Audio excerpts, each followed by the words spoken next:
നമസ്കാരം സുഹൃത്തുക്കളെ. ഇന്ന് നമ്മൾ സംസാരിക്കുന്നത് നമ്മുടെയെല്ലാം ജീവിതത്തിലെ ഏറ്റവും പ്രധാനപ്പെട്ട ഒരു വിഷയത്തെക്കുറിച്ചാണ്. പണം എങ്ങനെ ശരിയായി കൈകാര്യം ചെയ്യാം. നമ്മളിൽ പലരും മാസാവസാനമാകുമ്പോൾ അയ്യോ ഈ മാസം കിട്ടിയ ശമ്പളം മുഴുവൻ എവിടെ പോയി എന്ന് ആലോചിച്ച് വിഷമിക്കാറില്ലേ? എക്സൽ ഷീറ്റിലോ ചെറിയ ഡയറിയിലോ ഒക്കെ എഴുതി വെച്ച് ബഡ്ജറ്റ് ഇടാൻ ശ്രമിക്കാറുണ്ട്. എങ്കിലും പ്രതീക്ഷിച്ച ചെലവും യഥാർത്ഥ ചെലവും തമ്മിൽ ഒരു ബന്ധവും കാണില്ല. ഒടുവിൽ മടുത്ത് ബഡ്ജറ്റ് ഇടൽ തന്നെ നമ്മൾ ഉപേക്ഷിക്കും. എന്തുകൊണ്ടാണ് ഇത് സംഭവിക്കുന്നത്? ജെസ്സി മെക്കം എഴുതിയ യു നീഡ് എ ബഡ്ജറ്റ് എന്ന പുസ്തകത്തിൽ ഇതിനെക്കുറിച്ച് വളരെ വിശദമായി പറയുന്നുണ്ട്. പുസ്തകത്തിലെ പ്രധാന ആശയങ്ങൾ എന്തെല്ലാമെന്ന് നമുക്ക് നോക്കാം. ആദ്യം തന്നെ പരമ്പരാഗത ബഡ്ജറ്റുകളുടെ തകരാറുകൾ എന്തെല്ലാമെന്ന് പരിശോധിക്കാം. ശരിക്കും പറഞ്ഞാൽ പരമ്പരാഗത ബഡ്ജറ്റിംഗ് രീതികളിൽ പ്രധാനമായും 3 കുറവുകളാണുള്ളത്. 1. മുൻഗണനയില്ലായ്മ. 2. വ്യക്തമായ ഘടനയില്ലായ്മ. 3. വഴക്കമില്ലായ്മ. നമ്മളിൽ പലരും ബഡ്ജറ്റിങ്ങിനെ ഭാവി പ്രവചനവുമായി തെറ്റിദ്ധരിക്കാറുണ്ട്. അടുത്ത മാസം എനിക്ക് 40,000 രൂപ കിട്ടും, അതിൽ 10,000 ഗ്രോസറി, 5,000 കറണ്ട് ബില്ലും ഫോൺ ബില്ലും എന്നിങ്ങനെ വരാനിരിക്കുന്ന പണത്തെ മുൻകൂട്ടി കണക്കുകൂട്ടി പദ്ധതിയിടുന്നതാണ് സാധാരണ രീതി. എന്നാൽ യാഥാർത്ഥ്യവും ഇത്തരത്തിലുള്ള പ്രവചനങ്ങളും തമ്മിൽ ഒത്തുപോകാതെ വരുമ്പോൾ നമ്മൾ മാനസിക സമ്മർദ്ദത്തിലാവുന്നു. ഇവിടെയാണ് കയ്യിലുള്ള യഥാർത്ഥ പണത്തിന് മുൻഗണന നൽകുക എന്ന വിപ്ലവകരമായ ആശയം വരുന്നത്. ഇവിടെ ഭാവിയിൽ വരാൻ പോകുന്ന പണത്തെക്കുറിച്ചല്ല നമ്മൾ ചിന്തിക്കുന്നത്, മറിച്ച് ഈ നിമിഷം നിങ്ങളുടെ ബാങ്ക് അക്കൗണ്ടിലോ പോക്കറ്റിലോ ഉള്ള ഓരോ രൂപയ്ക്കും ഓരോ ചുമതല നൽകുക എന്നതാണ് പ്രധാനം. ഒരു ഉദാഹരണം പറയാം. സുരേഷ് എന്ന വ്യക്തിക്ക് മാസാദ്യം 35,000 രൂപ ശമ്പളം കിട്ടുന്നു എന്ന് കരുതുക.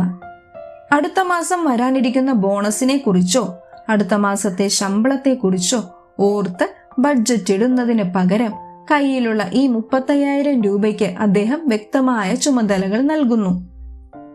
ലോട്ടറി അല്ലെങ്കിൽ ആവശ്യമില്ലാത്ത മറ്റു ചെലവുകൾക്ക് പകരം കുടുംബത്തിലെ അരി, വ്യഞ്ജനം, പാൽ തുടങ്ങിയവയ്ക്ക് 8,000 രൂപ മാറ്റിവെക്കുന്നു. വീട്ടുവാടക അല്ലെങ്കിൽ കുടിശ്ശിക 10,000 രൂപ മാറ്റിവെക്കുന്നു. KSEB ബില്ലും വാട്ടർ ബില്ലും 2,000 രൂപ വെക്കുന്നു. മക്കളുടെ സ്കൂൾ ഫീസ് 5,000 രൂപ. അടിയന്തര ആവശ്യങ്ങൾക്ക് അഥവാ എമർജൻസി ഫണ്ടായി 5,000 രൂപ മാറ്റിവെക്കുന്നു. കുടുംബത്തോടൊപ്പം ഒരു സിനിമയോ തട്ടുകടയിൽ നിന്നൊരു ഭക്ഷണത്തിനോ വേണ്ടിയിട്ട് 5,000 രൂപ മാറ്റിവെക്കുന്നു. ഇങ്ങനെ കയ്യിലുള്ള രൂപയ്ക്ക് കൃത്യമായ ദൗത്യം നൽകുമ്പോൾ നാം നമ്മളോട് തന്നെ ചോദിക്കും, എന്റെ മൂല്യങ്ങൾക്കും ലക്ഷ്യങ്ങൾക്കും അനുസരിച്ചാണോ ഞാൻ പണം ചെലവാക്കുന്നത്? നമ്മുടെ കയ്യിൽ പണം പരിമിതമാണ് എന്ന യാഥാർത്ഥ്യം അംഗീകരിക്കുന്നത് മോശമായ കാര്യമല്ല. കയ്യിലുള്ള പണത്തിന് അതിരുകളുണ്ടെന്ന് മനസ്സിലാക്കുമ്പോൾ നമ്മൾ കൂടുതൽ വിവേകത്തോടെ തീരുമാനങ്ങൾ എടുക്കാൻ തുടങ്ങും. ഓണത്തിനോ വിഷുവിനോ ഡ്രസ്സ് എടുക്കാൻ പോകുമ്പോൾ കയ്യിലുള്ള ബഡ്ജറ്റ് കൃത്യമായി അറിയാമെങ്കിൽ ആവശ്യമില്ലാത്ത കടങ്ങളിൽ ചെന്ന് ചാടാതെ ബുദ്ധിപരമായി ഏറ്റവും നല്ല ഡ്രസ്സുകൾ തിരഞ്ഞെടുക്കാൻ നമുക്ക് സാധിക്കും. പരിമിതികൾ നമ്മെ സർഗാത്മകമായി ചിന്തിക്കാൻ പ്രേരിപ്പിക്കുന്നു. ബഡ്ജറ്റിംഗും പ്രവചനവും തമ്മിലുള്ള വ്യത്യാസം നോക്കാം. ബഡ്ജറ്റിംഗ് നിലവിൽ നിങ്ങളുടെ പക്കലുള്ള പണം വെച്ച് പദ്ധതിയിടൽ. പ്രവചനം ഭാവിയിൽ കിട്ടിയേക്കാവുന്ന വരുമാനത്തെ ആഗ്രഹിച്ച് ചെലവുകൾ നിശ്ചയിക്കൽ. യഥാർത്ഥത്തിൽ അധിഷ്ഠിതമായ ബഡ്ജറ്റിംഗ് നടത്തുമ്പോൾ പ്രതീക്ഷിക്കാത്ത ചെലവുകൾ വരുമ്പോൾ, ഉദാഹരണത്തിന് പെട്ടെന്നൊരു ഹോസ്പിറ്റൽ കേസ് വരികയോ ബൈക്ക് കേടാവുകയോ ചെയ്യുമ്പോൾ സാമ്പത്തികമായി തകർന്നു പോകാതെ നിൽക്കാൻ നമുക്ക് സാധിക്കും. ചിലപ്പോൾ നമ്മൾ ഇഷ്ടപ്പെട്ട ഒരു സാധനം വാങ്ങുമ്പോഴോ സുഹൃത്തുക്കളുമൊത്ത് നല്ലൊരു റെസ്റ്റോറന്റിൽ കയറി ഭക്ഷണം കഴിക്കുമ്പോഴോ മനസ്സിൽ ഒരു ചെറിയ കുറ്റബോധം തോന്നാറില്ലേ? അയ്യോ ഇത് വേണമായിരുന്നോ എന്ന്. എന്നാൽ കൃത്യമായൊരു ബഡ്ജറ്റ് ഉണ്ടെങ്കിൽ ഈ കുറ്റബോധം പാടെ അപ്രത്യക്ഷമാകും.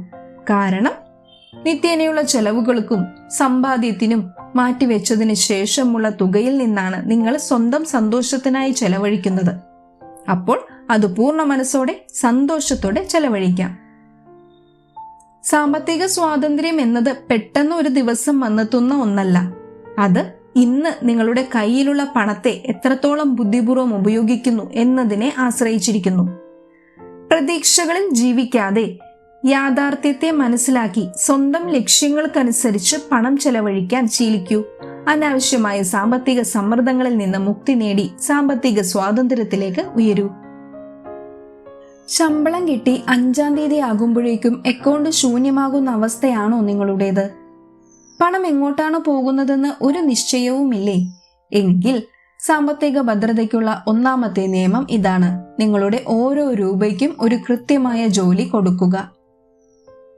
വരുമാനം കയ്യിൽ കിട്ടിയാൽ ഉടൻ തന്നെ ഓരോ രൂപയും എന്തിനൊക്കെ വേണമെന്ന് മുൻകൂട്ടി നിശ്ചയിക്കണം. ആദ്യം നമ്മുടെ പ്രാഥമിക ആവശ്യങ്ങൾ പൂർത്തിയാക്കുക. വീട്ടുവാടക അല്ലെങ്കിൽ housing loan EMI, Supplyco supermarket ചെലവുകൾ, KSEB current bill, water bill, ഇത്തരം അടിസ്ഥാന കാര്യങ്ങൾക്ക് പണം മാറ്റിവെച്ച ശേഷം മാത്രമേ മറ്റു ചെലവുകളെക്കുറിച്ച് ചിന്തിക്കാവൂ. നമ്മൾ പലപ്പോഴും ചെലവ് എന്ന് വിചാരിക്കുന്നത് ദിവസേനയുള്ള കാര്യങ്ങൾ മാത്രമാണ്. എന്നാൽ അങ്ങനെയല്ല. ഓണം, വിഷു, പെരുന്നാൾ, ക്രിസ്മസ് ആഘോഷങ്ങൾ, കുട്ടികളുടെ സ്കൂൾ ഫീസ്, ബൈക്ക് അല്ലെങ്കിൽ കാർ ഇൻഷുറൻസ്, സർവീസിംഗ്, ഇവ പെട്ടെന്നൊരു മാസം വരുമ്പോൾ നമ്മൾ ബുദ്ധിമുട്ടും. അതുകൊണ്ട് ഈ വർഷത്തെ ആകെ തുക കണക്കാക്കി എല്ലാ മാസവും ചെറിയൊരു തുക ഇതിനായി മാറ്റിവെക്കുക. അതുപോലെ ദിവസവുമുള്ള ചായക്കടയിലെ ചെലവുകൾ, അനാവശ്യ സബ്സ്ക്രിപ്ഷനുകൾ എന്നിവ അത്യാവശ്യമാണോ അതോ വെറും ശീലങ്ങളാണോ എന്ന് പുനർചിന്തനം ചെയ്യുക.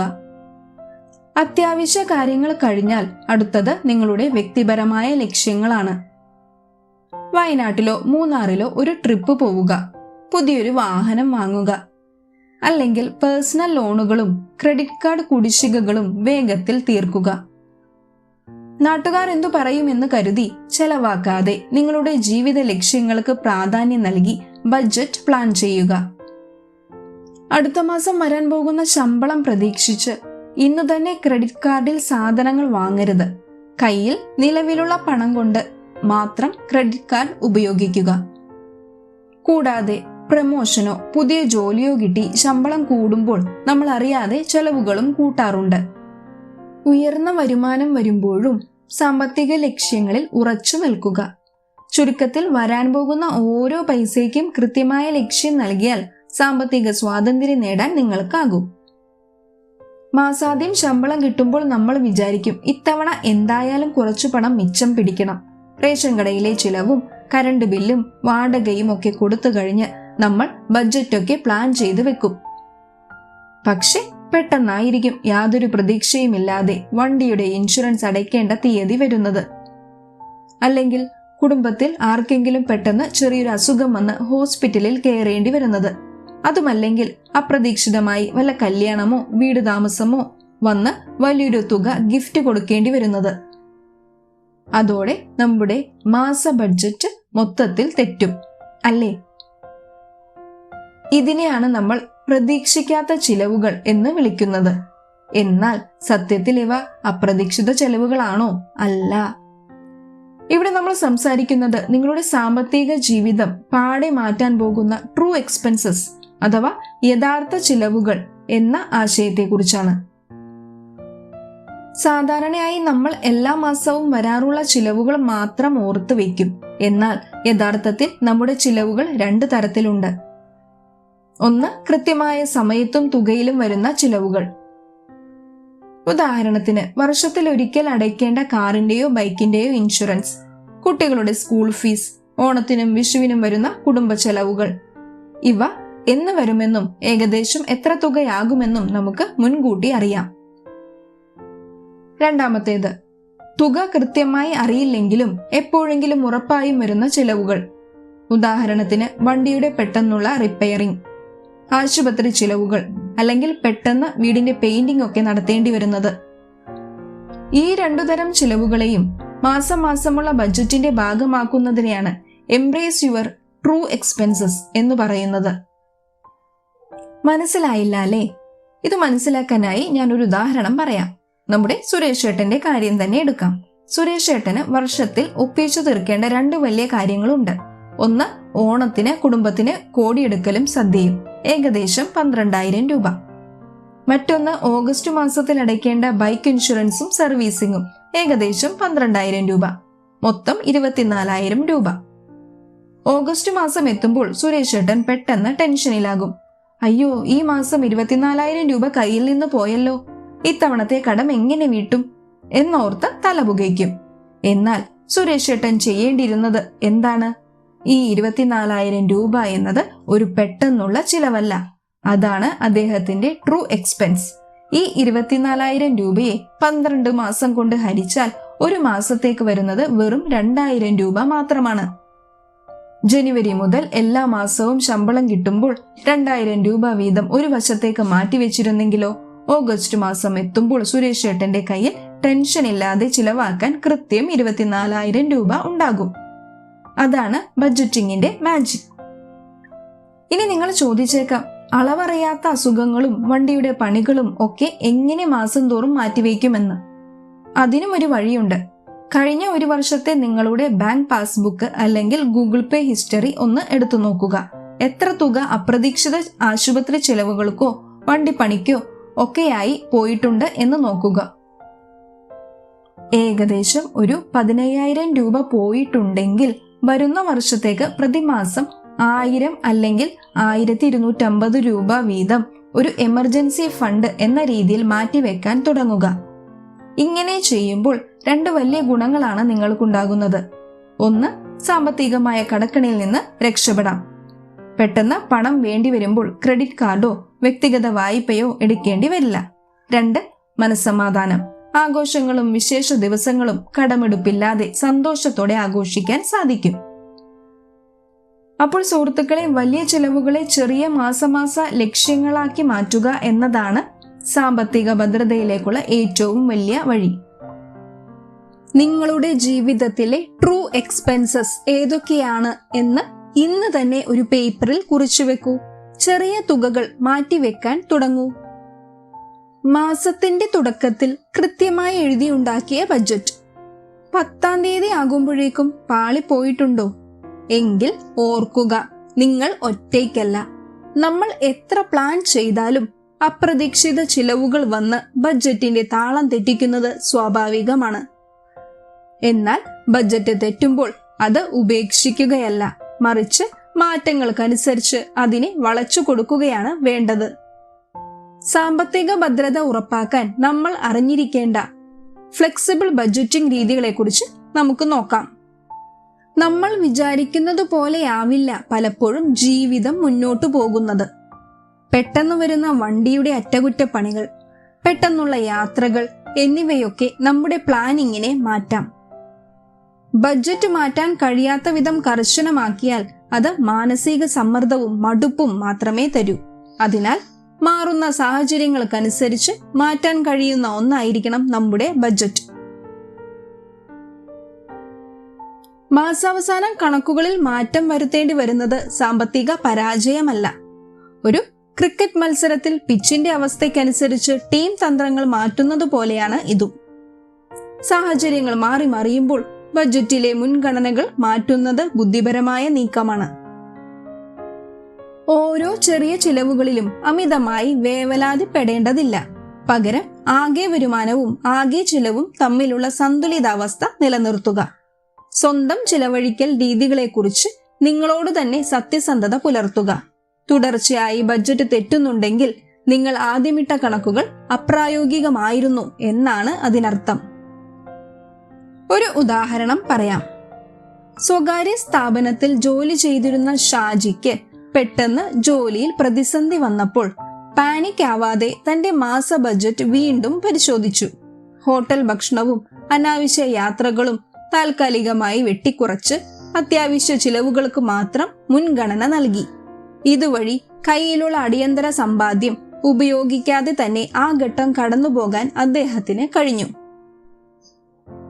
ഒരു സാധാരണ കുടുംബത്തിന്റെ ഒരു ഉദാഹരണം കൂടി പറയാം.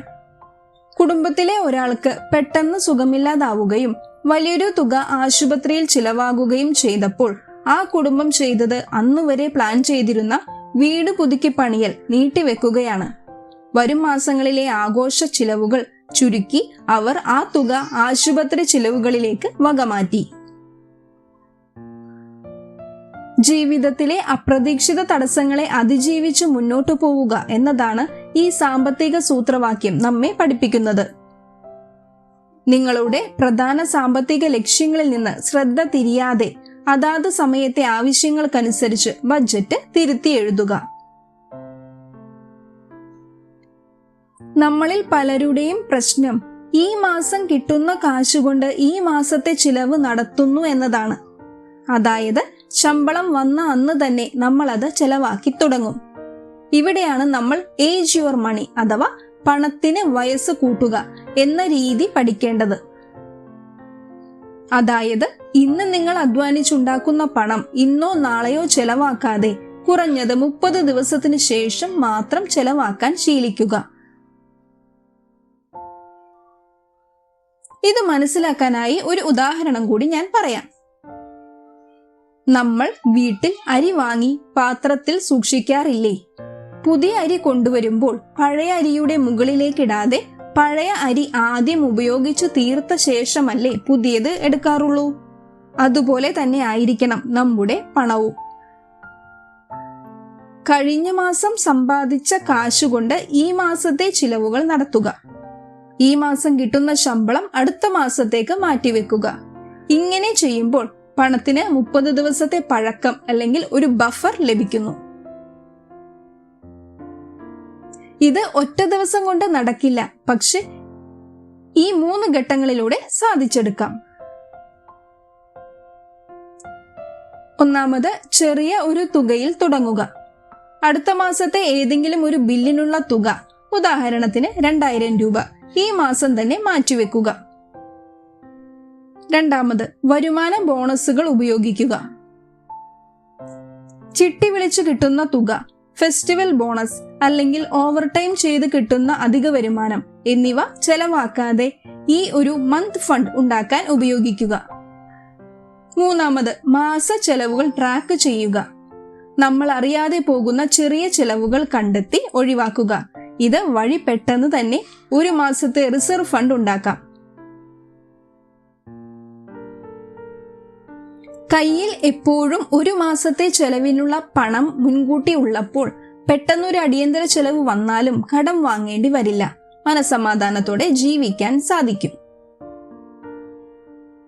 അപ്പോൾ ഈ മാസം മുതൽ തന്നെ നിങ്ങളുടെ പണത്തിന് വയസ്സ് കൂട്ടാൻ തുടങ്ങുക. യു നീഡ് എ ബഡ്ജറ്റ് എന്ന പുസ്തകത്തിന്റെ ആദ്യ ഭാഗം ഇവിടെ പൂർണ്ണമാകുന്നു. അടുത്ത ഭാഗവുമായി കാണും വരേക്കും എല്ലാവർക്കും ബൈ ബൈ.